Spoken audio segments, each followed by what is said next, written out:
The night sky over the city was dark and silent, casting long shadows across the quiet estate where secrets were kept hidden in the shadows. Inside a dimly lit room, two men stood beside a heavy metal vault. The sound of tools clicking against steel rang softly through the room as Harry Layton wiped his brow. He was a man who knew his trade well, having spent years perfecting the art of opening locks that were meant to stay closed. He looked up at Porter and smiled with confidence. He said that he went too far, but this ought to do it. He stepped back as the heavy door swung open quietly. He remarked that there they were, and no one would ever know this was touched. He added that he was very efficient. Porter nodded in agreement and thanked him, noting that it was a good thing they did not hire one of those young punks who needed help just to open a can of beer. Porter then offered to show the gentleman out. Before leaving, Harry Layton turned to his employer, Arthur Matthews, and reminded him that if he ever needed his services again, he would be around.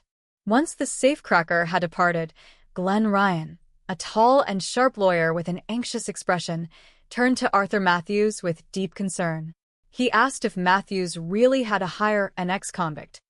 Matthews adjusted his jacket and replied that it was the best he could do on such short notice, adding half-sincerely that he was sorry the man did not have a college degree. They quickly turned their attention back to the open vault, searching through stacks of folders, corporate reports, and official documents. Ryan flipped through file after file with growing frustration. He said that it was not there. Matthews insisted that it had to be there and told him to try another file. Ryan shook his head, pointing out that after 20 years, he surely knew where Bradley kept his personal papers, including corporate reports, debt on mergers, land acquisitions, and tax statements. He declared that searching like this was a waste of time and that the will must be there somewhere. Matthews maintained his calm composure and reminded Ryan that he had done exactly what he was told to do. He explained that Bradley had sent the will over the previous day, and he had destroyed it immediately. Ryan wiped the sweat from his forehead and asked what would happen if the original copy turned up. Matthews chuckled softly and told Ryan that for an expensive lawyer, he panicked far too easily. He assured him that there was only one person left who knew where the original will was hidden. Ryan looked at him, asking who that could be. Matthews smiled coldly and uttered the name of Margaret Jason. Meanwhile, in a comfortable office on the other side of town, Margaret Jason sat waiting patiently. Arthur Matthews walked in, followed closely by Glenn Ryan. Matthews greeted her warmly, saying it was good to see her again after all these years. He asked if she remembered Glenn Ryan, who was Richard Bradley's attorney. Margaret greeted them politely. She looked at Matthews and mentioned that he had told her Richard Bradley wanted to see her because it was important. She asked where Bradley was at that moment. Matthews replied that there was something else they would like to discuss with her first, specifically concerning Richard Cohen Bradley's will. Margaret looked puzzled and asked why they were asking her about that, saying it was something they should discuss directly with Mr. Bradley. She asked if something was wrong, noting that she knew he had been ill recently. Before anyone could answer her, a radio on the desk crackled softly in the background. The broadcast announcer reported the weather for the following day, mentioning a slight rise in temperature with light smog in the basin. Then the announcer recapped the top story of the hour. Richard Corwin Bradley, one of the richest men in the nation, had died that night at the age of 52 aboard his private airplane while en route to London for medical treatment. The announcer noted that Bradley, whose personal fortune was estimated at $500 million, had no close relatives, leaving considerable speculation as to who would inherit his massive estate. Margaret Jason stood frozen, her eyes filling with tears as she heard the tragic news. She murmured softly that he was still so young and such a wonderful man. Matthews watched her closely and remarked that he was sure she had every reason to think so. He took out a paper and mentioned that according to a report from their security men, she had seen a great deal of Mr. Bradley during the past few weeks. Margaret wiped a tear and admitted that Bradley knew he was ill, so he just wanted to talk to an old friend.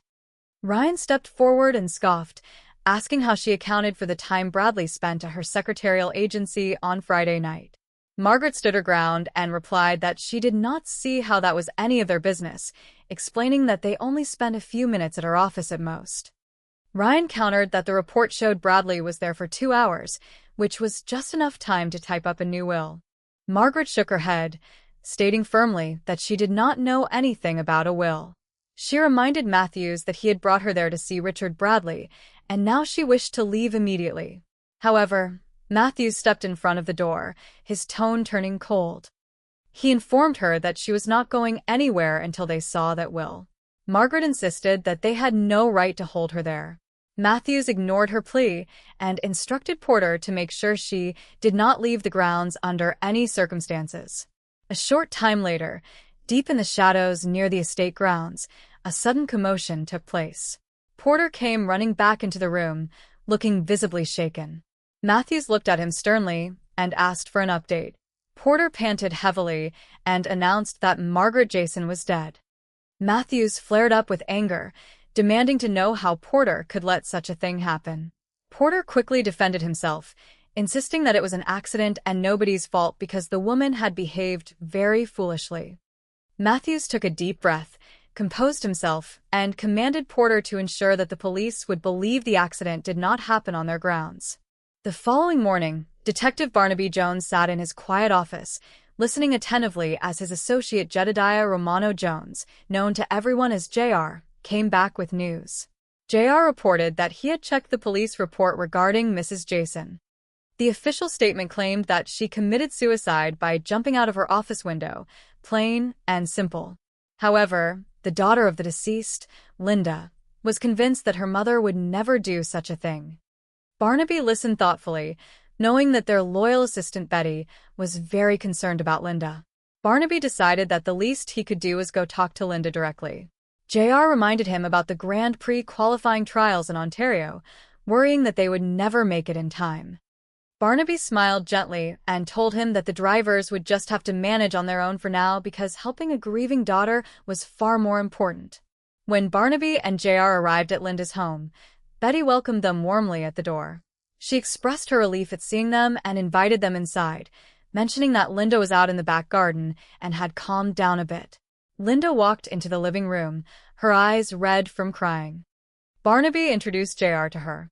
Linda thanked them deeply for coming, explaining that the police refused to listen to her because they thought she was just an overly emotional child. Barnaby reassured her, saying that the police were usually very sensible, but he was ready to hear her side of the story. Linda explained that on Sunday night, when she went over to her girlfriend's house to study, her mother was relaxing in the living room, wearing a comfortable robe. She insisted that her mother would not suddenly get dressed up, walk to her office building 2 hours later, and take her own life for no reason at all. Barnaby gently suggested that sometimes people have hidden reasons that others cannot see. Linda insisted that if she could just find the mysterious man her mother had been seeing recently, he might hold the answers. Barnaby asked her about this man. Linda recounted that about 3 weeks prior, her mother started receiving telephone calls from an unknown man who refused to give his name whenever Linda answered the phone. No matter what time of day or night it was, her mother would rush out immediately to meet him. JR wondered if her mother had simply found someone she liked, but Linda shook her head. She shared that her father had died around the time she was born, and he was the only man her mother ever talked about with affection. Barnaby asked if Linda had ever questioned her mother about this caller.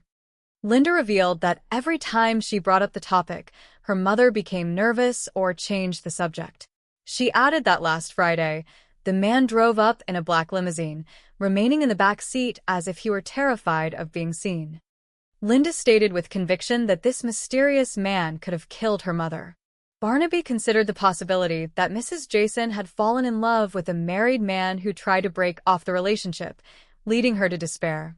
However, Linda maintained that her mother was far too strong and sensible to commit suicide. Barnaby promised to investigate the matter thoroughly. Before leaving, he looked out at the neglected garden and gently advised Linda not to spend her days moping inside. He pointed out that the gladiolus flowers in the yard needed some attention and suggested that puttering around in the garden had great therapeutic value. Linda smiled faintly and agreed to start working on the plants as she had once promised her mother. Meanwhile, outside a grand courthouse, reporters gathered around Glenn Ryan and Arthur Matthews as they exited the building. A journalist asked Ryan about the Bradley will that was probated that morning, noting that the estate was listed merely as being in excess of $1 million. The reporter pressed for an exact figure, asking if it was closer to $500 million. Ryan calmly responded that the law did not require a specific amount to be disclosed. Another reporter pointed out that the will was drafted in 1958, which was a very long time ago, meaning the fortune must have multiplied at least 10 times since then. The reporter asked if Bradley had made any later provisions. Ryan firmly stated that there was no other will known to exist. Matthews added that the bulk of the Bradley estate would go to charity as Bradley intended, so there was no need for a later document. Ryan then politely dismissed the press and walked toward their waiting vehicle. Inside the car, Matthews admitted to Ryan that for a moment he thought Ryan was going to lose his temper with the persistent reporters. Ryan replied that he had learned how to handle the press long ago by convincing them they were receiving a lot of information while actually telling them nothing. Matthews confessed that he wished he could remain as calm, remembering that he was the one who had destroyed the copy of the will. Ryan reminded him that as co-executors under the old will, proper bookkeeping would make them both very wealthy, provided the original document did not surface.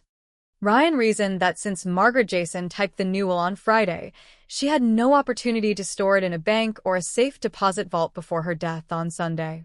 Matthews urged Ryan to find that original document quickly, before anyone else did.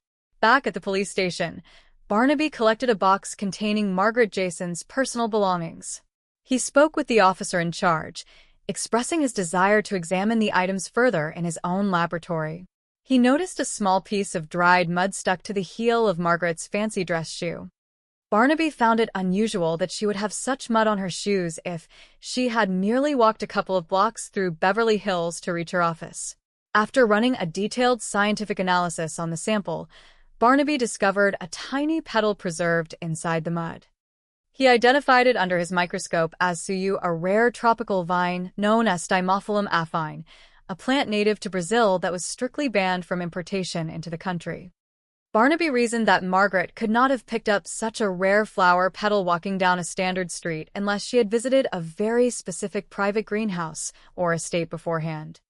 This discovery convinced Barnaby and Betty that Margaret had died elsewhere before her body was placed near her office to stage a suicide. Barnaby instructed Betty to head down to the county records office to dig up every piece of historical data regarding Margaret Jason. Meanwhile, JR visited the secretarial agency that Margaret had owned. There he met Thelma Thompson, Margaret's longtime business partner and friend. JR politely reviewed the agency's financial ledgers to understand how Margaret maintained her high standard of living. He discovered a series of regular monthly checks written for $3,000 each, all originating from a corporate account signed by Glenn Ryan over a span of many years. Thelma defended her late friend's reputation, insisting that Margaret was an honorable woman and that these payments were simply part of a special business arrangement for executive secretarial services. While JR was uncovering these financial clues, Glenn Ryan went to meet Harry Layton at a secluded location to deliver $10,000 in blackmail money that Layton had demanded. However, Arthur Matthews had secretly arranged for a hitman to follow Ryan. A struggle broke out at the scene, resulting in the deaths of both Harry Layton and Glenn Ryan. When Barnaby arrived at the scene shortly after the police, he examined the evidence carefully, suspecting that there was a much deeper connection between the Bradley estate, the attorney, and the mysterious death of Margaret Jason. Barnaby met up with JR to share new findings from the military and public records. It turned out that Margaret Jason had been divorced from her husband long before Linda was born, and her former husband's old flying comrade confirmed that Margaret had worked as a private secretary for the billionaire Richard Corwin Bradley around 19 years ago. Putting all the pieces together, Barnaby realized that Linda was actually the unacknowledged daughter of Richard Bradley, and Margaret had kept the secret to protect her child. Back at Linda's home, JR was helping her clean up the house when Thelma Thompson dropped by to offer her support, inviting Linda to stay at her house for safety. Linda expressed her gratitude but mentioned that JR had agreed to stay nearby to keep watch after two suspicious men had broken into her home earlier that day looking for something. Thelma seemed visibly uneasy upon hearing that investigators were poking around. Later that afternoon, Barnaby visited Arthur Matthews at his corporate headquarters. Barnaby confronted him directly about the monthly payments of $3,000 made from a Bradley corporate account to Margaret Jason over 19 long years. Matthews tried to dismiss the claims, suggesting that Glenn Ryan might have engaged in personal misconduct without Bradley's knowledge. However, Barnaby made it clear that he suspected Bradley himself was the father of Margaret's child and that a new will existed to give Linda her rightful inheritance. Matthews grew nervous and realized that Barnaby was getting far too close to the truth. Determined to find the missing document before anyone else, Linda went out to the garden to follow Barnaby's earlier advice about replanting the gladiolus flowers. As she dug deep into the soft soil near the base of the flower bed, her shovel struck a small waterproof container buried beneath the roots. She opened the container carefully and discovered a folded legal document inside. Reading the text, her eyes widened in shock. It was the authentic last will and testament of Richard Corwin Bradley, clearly stating that he left the bulk of his vast fortune to his dear friend Margaret Jason and his hitherto unacknowledged daughter Linda. Overjoyed and overwhelmed, Linda ran inside to share the incredible news with Thelma Thompson, who was waiting in the house. Linda declared that Mr. Jones was right all along and that her mother had hidden the original will in the garden for safety. However, instead of sharing her joy, Thelma's expression turned cold. She immediately alerted Arthur Matthews via telephone, revealing that the girl had unearthed the lost document. Within minutes, Arthur Matthews arrived at the house with his armed henchmen, accompanied by Thelma, who had been working in secret collusion with him all along out of greed. Matthews demanded that Linda hand over the original will at once. Linda looked at her mother's trusted friend in utter disbelief, heartbroken by the betrayal. Matthews ordered his men to seize the will and force Linda into a white van parked outside, intending to dispose of her and the evidence permanently.